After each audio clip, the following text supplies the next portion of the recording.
بسم اللہ الرحمن الرحیم۔ میں عصمت خان آپ سے مخاطب ہوں۔ میں آج جس موضوع پہ آپ سے بات کروں گا وہ موضوع ہے مسئلہ کشمیر۔ اس پہ مجھے بات کرنے کی ضرورت کیوں محسوس ہوئی؟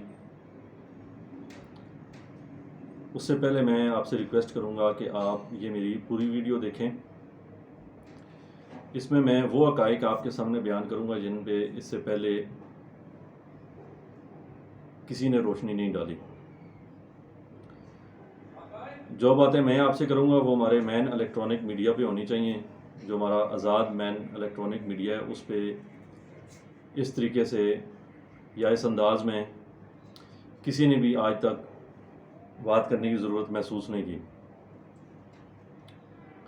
لہٰذا میری آپ سے ریکویسٹ ہے کہ آپ میری پوری ویڈیو دیکھیں۔ اگر آپ میری بات سے اتفاق نہ کریں تو بے شک ویڈیو کو آپ ڈس لائک آپ کر دیں۔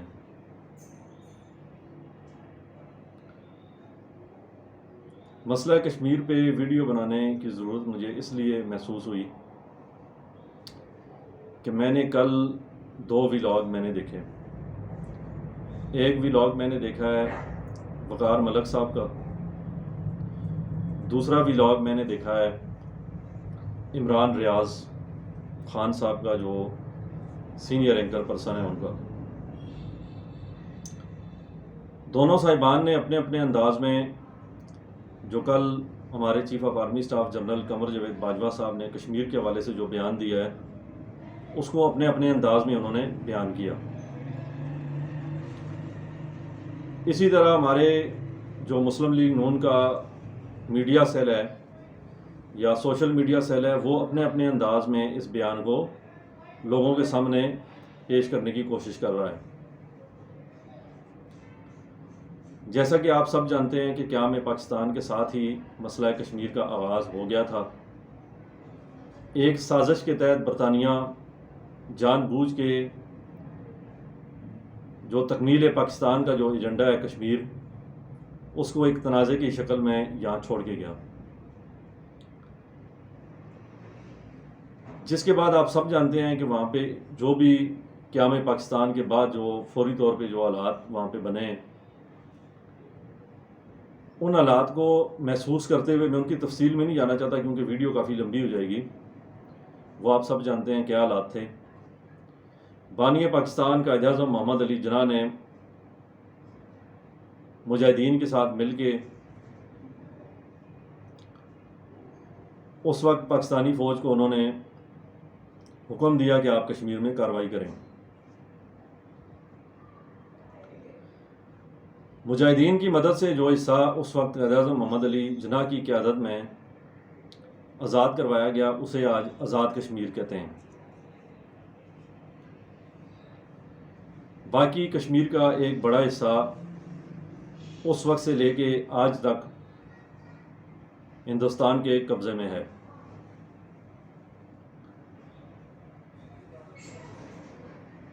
اور سینکڑوں ہزاروں کشمیریوں کو وہاں پہ شہید کیا جا چکا ہے، سینکڑوں خواتین کی عصمت دری کی جا چکی ہے، سینکڑوں بچوں کو شہید کیا جا چکا ہے، سینکڑوں عبادت گاہوں کو وہاں پہ نقصان پہنچایا جا چکا ہے، اور کشمیریوں کو بدترین ریاستی دہشت گردی کا وہاں پہ سامنا ہے۔ میں اس کی تفصیل میں نہیں جانا چاہتا، لیکن آپ سب جانتے ہیں کہ 70 سال سے زائد کا عرصہ گزر گیا ہے، اس کے باوجود کشمیر کا مسئلہ آج بھی حل طلب ہے۔ اور یہ بھی آپ سب جانتے ہیں کہ قائد اعظم محمد علی جناح کی وفات کے بعد جتنی بھی ہماری حکومتیں آئی ہیں، جتنے بھی ہمارے اداروں کے سربراہان آئے ہیں، افسوس کے ساتھ ان کا کشمیر کے حوالے سے جو موقف رہا ہے یا تھا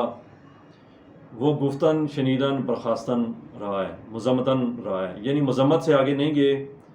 اقوام متحدہ کی ریزولوشن جو پاس ہو چکی ہیں اب تک، ان سے آگے کوئی بھی نہیں گیا، نہ ان کے حوالے سے کسی نے بات کی۔ میں نے 1988 میں خبریں وغیرہ میں نے دیکھنا اور سننا میں نے شروع کی۔ 1988 سے لے کے آج 2021 تک کئی اداروں کے سربراہان ریٹائر ہو چکے ہیں، کئی اللہ کو پیارے ہو گئے ہیں، پاکستان میں کئی حکومتیں آئیں، کئی گئیں، لیکن بچپن سے لے کے آج 2021 تک ہم نے صرف نعروں کے علاوہ اور 5 فروری کو یوم کشمیر منانے کے علاوہ اور نعرے لگانے کے علاوہ ہم نے پریکٹیکل کوئی اقدام کشمیر کے لیے نہیں کیا۔ نہ کشمیر پہ ہم نے غیرت مند قوموں کی طرح اپنا موقف اپنایا ہے۔ صرف ہم یہ کہتے ہیں زبانی کلامی کہ ہم کشمیریوں کے ساتھ ہیں، کشمیریوں کے حق خود ارادیت کی ہم حمایت کرتے ہیں، اور کشمیر میں ہونے والے بھارتی مظالم کی ہم مذمت کرتے ہیں۔ ہمارا مطالبہ ہے کہ اقوام متحدہ کی قراردادوں کے مطابق مسئلہ کشمیر حل کیا جائے۔ اس کے علاوہ ہم نے کبھی یہ مطالبہ نہیں کیا کہ اقوام متحدہ اپنی قراردادوں پہ عمل درآمد کے لیے کوئی اقدامات کرے۔ ہم اقوام متحدہ سے یہ مطالبہ کرنے میں آج تک ناکام ہے کہ اقوام متحدہ اب 70 سال سے زائد عرصہ گزر چکا ہے، لیکن اقوام متحدہ اپنی قراردادوں پہ عمل درآمد کروانے میں ناکام ہے، بلکہ سلامتی کونسل کا کوئی اجلاس پچھلے 70 سالوں میں نہیں ہوا جس میں کشمیر کے اوپر کوئی غور کیا گیا ہو، کشمیر کے حوالے سے، یعنی کہ ہمیں نظر آتا ہو کہ اقوام متحدہ کشمیر کے حوالے سے فکر مند ہے۔ اقوام متحدہ تو دور کی بات، ہماری اپنی جو اسلامی ملکوں کی 58 اسلامی ملکوں کی جو ایک نام نہاد تنظیم ہے OIC کا بھی جو موقف رہا ہے کشمیر اور فلسطین کے اوپر، وہ بڑا شرمناک ہے اور شرمناک الفاظ میں تاریخ میں لکھا جائے گا۔ آپ سب جانتے ہیں کہ 1948 میں جب فلسطین کا مسئلہ کھڑا ہوا، جب وہاں پہ ناجائز اسرائیلی ریاست کا قیام عمل میں لایا گیا، آپ پرانے نقشے اٹھا کے دیکھ لیں کہ اس وقت فلسطین کا رقبہ کیا تھا، فلسطینیوں کی آبادی وہاں پہ کتنی تھی۔ میں نے اس لیے فلسطین کا ذکر کیا ہے کہ کشمیر اور فلسطین ایک دوسرے سے کنیکٹڈ ہیں، یہ دونوں مسئلے ایک دوسرے کے ساتھ جڑے ہوئے ہیں، اور دونوں اسلامی دنیا کے سب سے پرانے مسئلے ہیں۔ اس لیے میں فلسطین کا ذکر کروں گا، اور آگے آپ میری بات سن کے آپ سمجھ جائیں گے کہ یہ جو فلسطین کا مسئلہ ہے یہ کشمیر کے ساتھ جڑا ہوا ہے۔ 1948 میں فلسطین کا کتنا رقبہ تھا، فلسطین کی کتنی آبادی تھی، اور آج 2021 میں آپ اندازہ اگر لگائیں یا اسے آپ چیک کریں تو فلسطین سکڑتا ایک چھوٹی سی کالونی رہ گیا ہے، جس کے گرد 4 دیواری لگا کے فلسطینیوں کو اسرائیل نے ایک قید خانے میں تبدیل کر دیا ہے۔ وہ اس 4 دیواری سے باہر جو ہے فلسطینی اسرائیل کی مرضی کے بغیر نقل و حرکت نہیں کر سکتے۔ لیکن کشمیر کی جو صورتحال ہے وہ ذرا مختلف تھی۔ کشمیر کا خصوصی اسٹیٹس تھا اقوام متحدہ کی قراردادوں کی وجہ سے، جس کی روح سے کشمیر میں کوئی بھی غیر کشمیری نوکری نہیں کر سکتا، کشمیر میں کوئی غیر کشمیری جائیداد نہیں لے سکتا، کشمیر میں کسی غیر کشمیری کو آباد نہیں کروایا جا سکتا۔ یہ ایک خصوصی اسٹیٹس تھا جس کو انڈیا نے تسلیم کیا ہوا تھا، اور انڈیا نے کم سے کم اس حد تک جو ہے وہ، یعنی کشمیریوں کو رعایت جو ہے دی ہوئی تھی کہ وہاں پہ کوئی غیر کشمیری یا ہندوستانی وہاں پہ ملازمت نہیں کر سکتا کشمیریوں کے کوٹے کے اوپر، وہاں پہ وہ جائیداد نہیں لے سکتا، وہاں پہ وہ کاروبار نہیں کر سکتا بغیر کشمیری کو ساتھ شامل کیے۔ لیکن انڈیا نے 2020 میں، آپ سب جانتے ہیں، جو آرٹیکل 370 ہے اور دوسرے ایک آرٹیکل کا جو ہمارے یہاں پہ حوالہ دیا جاتا ہے، جس کی روح سے انڈیا نے کشمیر کی خصوصی حیثیت جو تھی وہ ختم کر دی۔ یعنی میں آپ کو سادہ الفاظ میں سمجھانے کی کوشش کروں گا کہ انڈیا نے کشمیر کی خصوصی حیثیت ختم کر کے کشمیر کو فلسطین کا درجہ دے دیا ہے۔ اب انڈیا اگلے کچھ عرصے میں یا جو بھی آگے ٹائم آئے گا اس ٹائم میں انڈیا وہاں پہ وہی پالیسی نافذ کرنے کی کوشش کرے گا جو اسرائیل نے فلسطین میں اب تک نافذ کی ہے، اور اس پالیسی کے نتیجے میں فلسطین سکڑتا ایک قانونی کی شکل اختیار کر گیا ہے، اور اسرائیل کی ریاست دن بدن جو ہے وہ پھیلتی جا رہی ہے وہاں پہ، اور فلسطینی اپنے ملک کے اندر یا ملک سے باہر ان کی ایک بڑی تعداد مہاجرین کی زندگی گزار رہی ہے۔ اب انڈیا نے جو خصوصی جو حیثیت جو ختم کی ہے کشمیر کی، تو اب انڈیا بھی کشمیر میں اسرائیل طرز کی پالیسی نافذ کرنے کا ارادہ رکھتا ہے، بلکہ اس پہ انڈیا نے کام شروع کر دیا ہے، اور ہمیں صرف جو ہے وہ آج تک دن گنتی کر کے بتائے جا چکے ہیں کہ آج 1 سال ہو گیا ہے کشمیر میں لوگ گھروں میں قید ہیں۔ کشمیر کو انڈیا نے دنیا کی سب سے بڑی جیل کا درجہ دے دیا ہے۔ یہ صرف ہمیں دن کاؤنٹ کر کے بتائے جاتے ہیں کہ آج اتنا عرصہ ہو گیا، لیکن یہ نہیں بتایا جاتا کہ اقوام متحدہ اس ساری صورتحال کو ختم کرنے کے لیے کیا اقدامات کرنے والی ہے، یا ہمارے اسلامی ممالک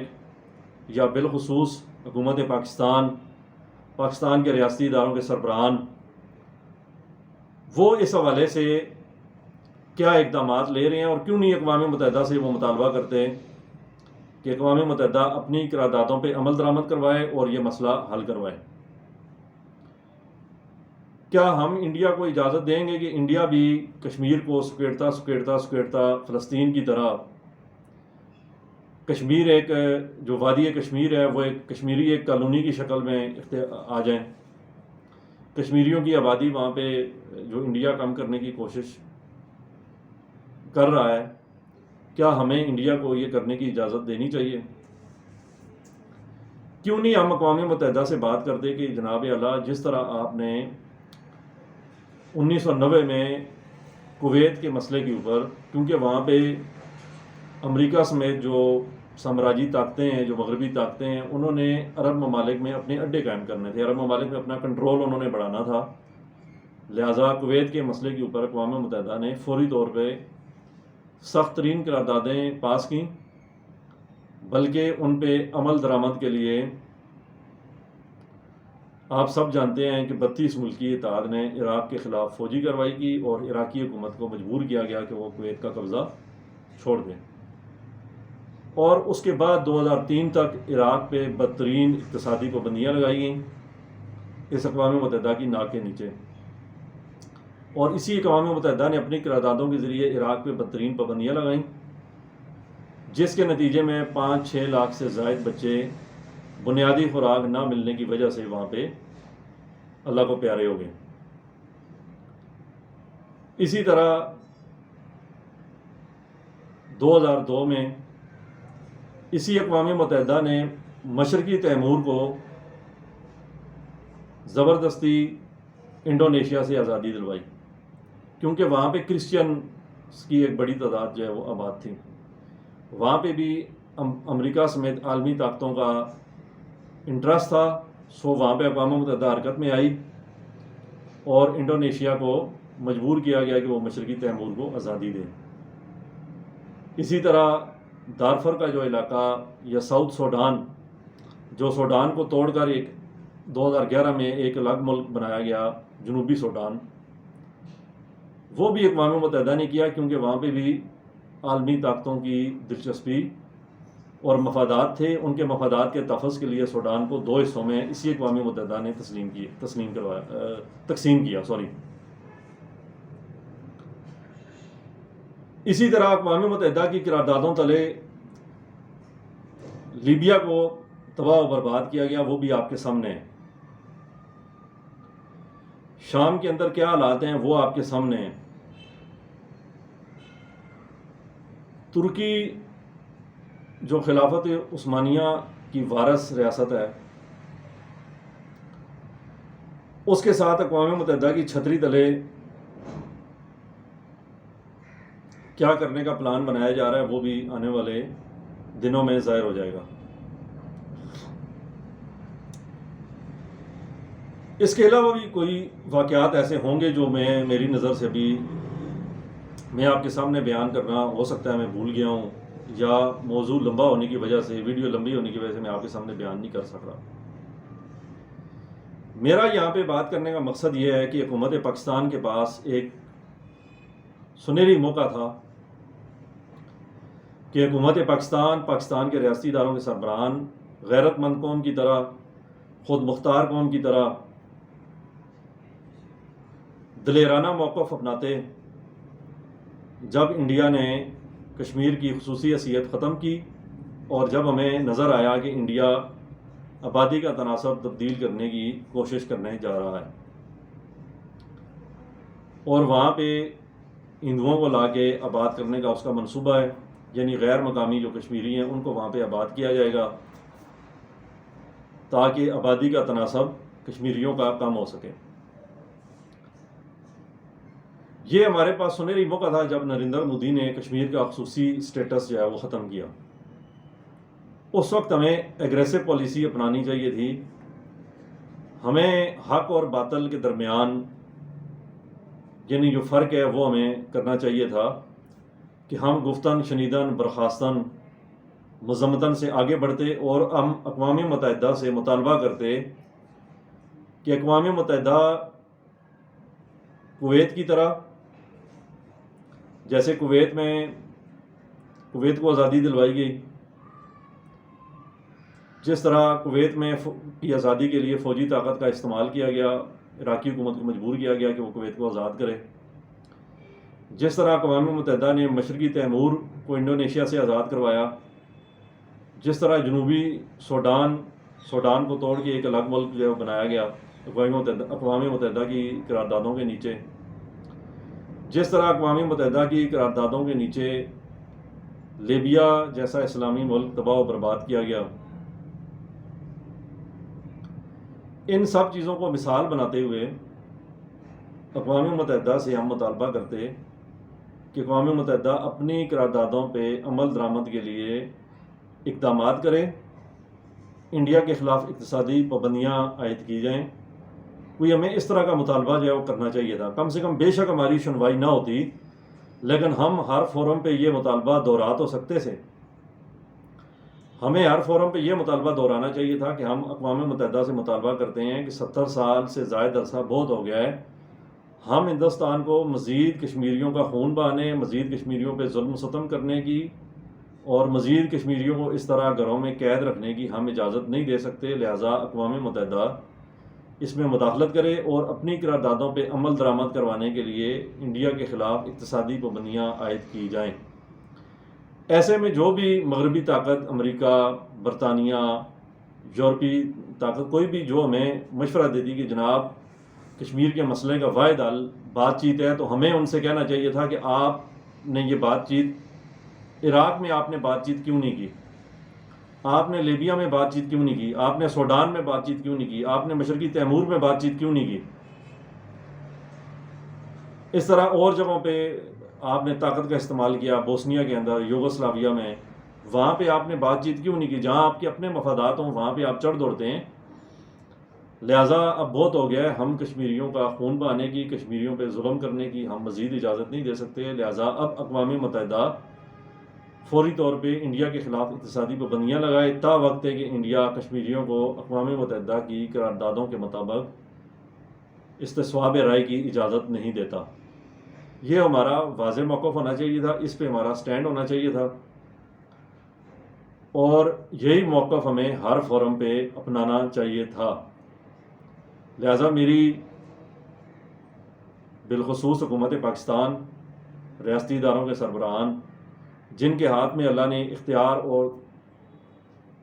طاقت دی ہے، جن کو اللہ نے اختیار اور طاقت سے نوازا ہے، میری ان سے ریکویسٹ ہے کہ اب بھی موقع نہیں گیا، آپ کے پاس موقع ہے کہ آپ یہی موقف اپنائیں اور ہر فورم پہ جا کے آپ مطالبہ کریں، اس کے لیے لابنگ کریں، سفارتکاری کریں کہ اقوام متحدہ عراق طرز پہ، مشرقی تیمور کی طرز پہ، سوڈان کی طرز پہ لیبیا کی طرز پہ کشمیر کا مسئلہ حل کروائے اور انڈیا کے خلاف اپنی قراردادوں پہ عمل درآمد کروانے کے لیے اقدامات کرے۔ کیا ہم انتظار کریں کہ انڈیا کشمیر کو فلسطین بنا دے، کشمیریوں کی آبادی کا تناسب جو ہے وہ چینج کر دے، یا اسے چینج کرنے کی اپنی کوشش جاری رکھے، یا مزید ظلم و ستم وہاں پہ کرتا رہے؟ لہٰذا میری آپ سے ریکویسٹ ہے کہ اب وقت آ گیا ہے کہ دلیرانہ موقف اپنایا جائے، غیرت مند موقف اپنایا جائے اور دو ٹوک انداز میں کھل کے کشمیریوں کی حمایت کی جائے۔ میرا سننے کا بہت بہت شکریہ۔